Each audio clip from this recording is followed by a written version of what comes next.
ಎಲ್ರಿಗೂ ನಮಸ್ಕಾರ. Universe love ಚಾನಲ್ಗೆ ನಿಮ್ಮೆಲ್ಲರಿಗೂ ಸ್ವಾಗತ. ಗೈಸ್, ಬಿಗ್ ಬಾಸ್ ಸೀಸನ್ ಇಷ್ಟು ಸೀಸನ್ಗಳಲ್ಲಿ ಗ್ರ್ಯಾಂಡ್ ಫಿನಾಲೆ ಟೂ ಡೇಸ್ ನಡೀತಿತ್ತು. ಬಟ್ ಈ ಸಲ ಹಿಂಗೆ ಅಂತ ಗೊತ್ತಿಲ್ಲ, ಬರೀ ಒಂದೇ ದಿನ ಗ್ರ್ಯಾಂಡ್ ಫಿನಾಲೆ. ಸುದೀಪ್ ಸರ್ಗೇನೋ ಫಿಲ್ಮ್ ಇರ್ಬೋದು, ಅಥವಾ ಅವ್ರಿಗೆ ಟೈಮಿಂಗ್ಸ್ ಬರ್ತಿಲ್ವೇನೋ, ಅಥವಾ ಅವತ್ತು ಶೂಟಿಂಗ್ ಇರ್ಬೋದು, ಅಥವಾ ಅವ್ರ ಪರ್ಸ್ನಲ್ ಕೆಲಸಗಳಿರ್ಬೋದು.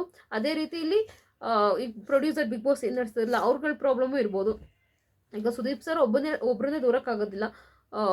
ಅವರು ಕೂಡ ಒಂದೇ ದಿವಸದಲ್ಲಿ ಮಾಡಿಬಿಡೋಣ ಗ್ರ್ಯಾಂಡ್ ಫಿನಾಲೆ 2 ಡೇಸ್ ಏನಕ್ಕೆ ಸುಮ್ಮನೆ ಅನ್ನೋ ರೀತಿ ಕೂಡ ಈಗ ಒಂದೇ ದಿವಸದಲ್ಲಿ ಮುಗಿಸ್ಬಿಡೋಣ ಅಂತ ಈಗ ಪ್ಲ್ಯಾನ್ ಕೂಡ ಮಾಡಿರ್ಬೋದು. ನಿಮಗೆ ಒಂದು ದಿವಸ ಬೆಟರಾ ಅಥವಾ 2 ದಿವಸ ಗ್ರ್ಯಾಂಡ್ ಫಿನಾಲೆ ಇರಬೇಕಿತ್ತಂತ ದಯವಿಟ್ಟು ಕಮೆಂಟ್ ಬಾಕ್ಸು ಕಮೆಂಟ್ ಮಾಡಿ. ಈಗ ಅದರಲ್ಲೂ ವೋಟಿಂಗ್ಸ್ ಯಾರ್ಯಾರು ಮಾಡಿದ್ದೀರಾ ನಿಮ್ಮ ಫೇವ್ರೇಟ್ಗಳಿಗೆ ಅವರೆಲ್ಲ ಕಮೆಂಟ್ ಬಾಕ್ಸಲ್ಲಿ ಕಮೆಂಟ್ ಮಾಡಿ. ನೀವು ಯಾರ್ಯಾರು ವೋಟ್ ಮಾಡಿದ್ದೀರಾ ಅಂತ, ನಿಮ್ಮ ಫೇವ್ರೇಟ್ ಟಾಪ್ 2 ಯಾರು ಬರಬೇಕು ಅಂತ ಕೂಡ ಕಮೆಂಟ್ ಬಾಕ್ಸಲ್ಲಿ ಕಮೆಂಟ್ ಮಾಡಿ.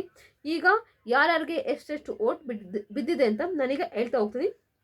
ಮೊದಲಿಗೆ ಬಾಟಮ್ 1ನಲ್ಲಿರೋದು ಅಶ್ವಿನಿ ಮೇಡಮ್ ಅವರು. ಅವ್ರಿಗೆ 12,99,739 ವೋಟ್ಸು ಅಶ್ವಿನಿ ಮೇಡಮ್ ಅವ್ರಿಗೆ ಬಿದ್ದಿದೆ. ಅದೇ ರೀತಿ ಧನುಷ್ ಅವ್ರಿಗೆ 20,87,819 ವೋಟ್ಸು ಧನುಷ್ ಅವ್ರಿಗೆ ಬಿದ್ದಿದೆ. ಇನ್ನು ಬಾಟಮ್ 3ಲಿರೋದು ರಘು ಸರ್, ಅವ್ರಿಗೆ 23,56,508 ವೋಟ್ಸು ರಘು ಸರ್ಗೆ ಬಿದ್ದಿದೆ. ಇನ್ನು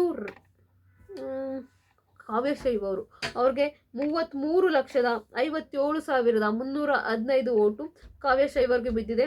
ಅದೇ ರೀತಿ ರಕ್ಷಿತಾ ಶೆಟ್ಟಿ ಹಾಗೆ ಗಿಲ್ಲಿ ಅವರು ಟಾಪ್ 2 ಅವ್ರಿಗೆ ಈಗ ರಕ್ಷಿತಾ ಶೆಟ್ಟಿ ಅವ್ರಿಗೆ ಎಷ್ಟು ವೋಟ್ ಬಿದ್ದಿದೆ ಅಂದರೆ 41,82,195 ವೋಟ್ಸು ರಕ್ಷಿತಾ ಶೆಟ್ಟಿ ಅವ್ರಿಗೆ ಬಿದ್ದಿದೆ.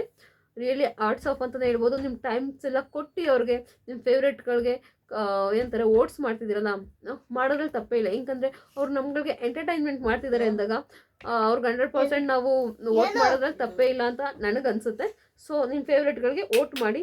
ಇನ್ನು ಗಿಲ್ಲಿಗೆ ಎಷ್ಟು ವೋಟ್ ಬಿದ್ದಿದೆ ಅಂದರೆ 2,18,31,717 ಗಿಲ್ಲಿಗೆ ವೋಟ್ಸ್ ಬಿದ್ದಿದೆ. ಒಟ್ಟಿನಲ್ಲಿ ಎಲ್ಲರಿಗಿಂತ ಜಾಸ್ತಿ ವೋಟ್ ಬಿದ್ದಿರೋದೇ ಗಿಲ್ಲಿಗೆ. ನಿಮ್ಮ ಫೇವ್ರೇಟ್ಗಳಿಗೆ ಆದಷ್ಟು ವೋಟ್ ಮಾಡಿ. ಇನ್ನೂ ವೋಟಿಂಗ್ ಲೈನ್ಸ್ ಓಪನ್ ಇದೆ. ಪೂರ್ತಿ ವಿಡಿಯೋ ನೋಡೋದಕ್ಕಾಗಿ ಧನ್ಯವಾದಗಳು. Thank you so much. Sudeep sir ಈ ಸಲ ಒಂದೇ ದಿವಸ ಗ್ರ್ಯಾಂಡ್ ಫಿನಾಲೆ ಇಟ್ಟಿರೋದು ನಿಮ್ಗೆ ಹೇಗೆ ಅನ್ನಿಸ್ತಿದೆ ಅಂತ ಕೂಡ ಕಮೆಂಟ್ ಬಾಕ್ಸಲ್ಲಿ ಕಮೆಂಟ್ ಮಾಡಿ. Thank you. ಓಕೆ.